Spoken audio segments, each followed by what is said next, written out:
In August 2021, the world watched as the Taliban swiftly seized control of Afghanistan. This culminated in the fall of Kabul. This wasn't just a military victory. It marked the re-establishment of the Islamic Emirate, a dramatic comeback. This happened 20 years after a United States-led coalition had ousted them. Many immediately questioned how a group once defeated could remobilize with such speed and efficiency. Their success, in a way, mirrors historical revolutions. This prompts a closer look at the power structures that enable their continued rule. The Taliban's governance is rooted in a unique blend. This includes Deobandi Islamic fundamentalism and traditional Pashtun tribal codes. They now operate what they describe as a unitary, totalitarian Islamic emirate. A supreme leader is at the helm rather than a president. Decisions flow from this top authority. This reflects a centralized power structure, one that avoids traditional democratic processes like elections. This setup allows for rapid, unchallenged policy implementation. It shapes every facet of Afghan society. At the heart of this power machine is Hibatullah Akhundzada, the highly reclusive supreme leader. Unlike many of his predecessors, Akhundzada is primarily a religious scholar. He is a former judge with no known combat experience. His directives, often issued from Kandahar, guide the nation's policies. He avoids public appearances. This leads to constant speculation about his status, a stark contrast to the transparent leadership models seen in other nations. This deliberate isolation reinforces his mystical authority within the movement. Crucially, the Haqqani network is integrated into the Taliban's power structure. It was once considered a distinct entity, but is now deeply merged. The network is led by Sirajuddin Haqqani, who serves as the acting interior minister. It holds significant sway over security and governance. Known for its historical ties to foreign jihadist groups and alleged external support, the Haqqani network brings a formidable operational capability. It also has a knack for complex attacks, extending the Taliban's reach and influence. The return of the Islamic Emirate immediately brought significant changes, particularly concerning human rights. Despite initial claims of a softer approach, the Taliban's policies have mirrored their previous rule in many aspects. The Ministry of Women's Affairs has been abolished. It was replaced by the Ministry for the Propagation of Virtue and the Prevention of Vice. This symbolizes a profound shift. Reports surface of women being forced to sign into jobs only to be sent home. This creates a facade of employment, while curtailing their participation in public life.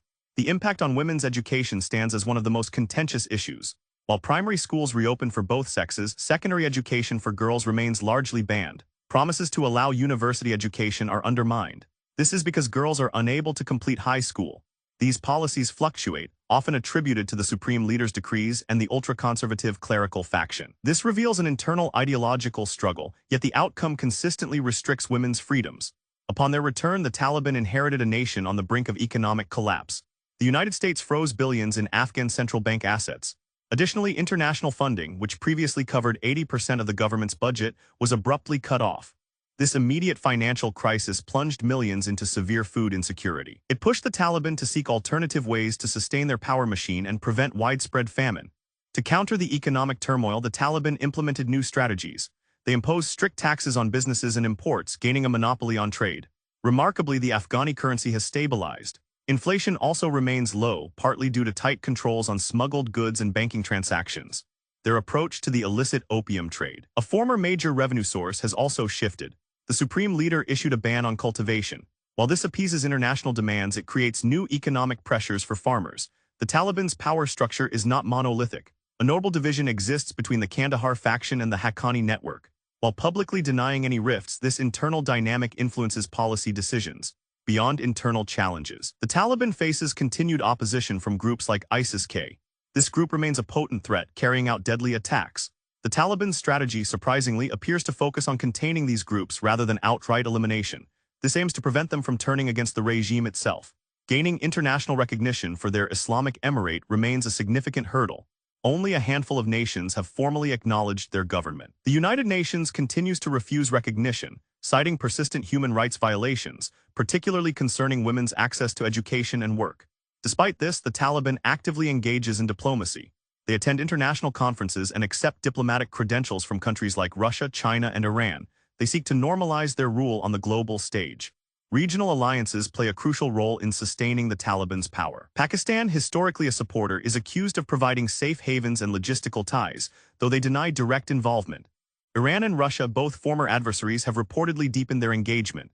Some intelligence reports even suggest financial support and brokering deals, driven by their own geopolitical interests.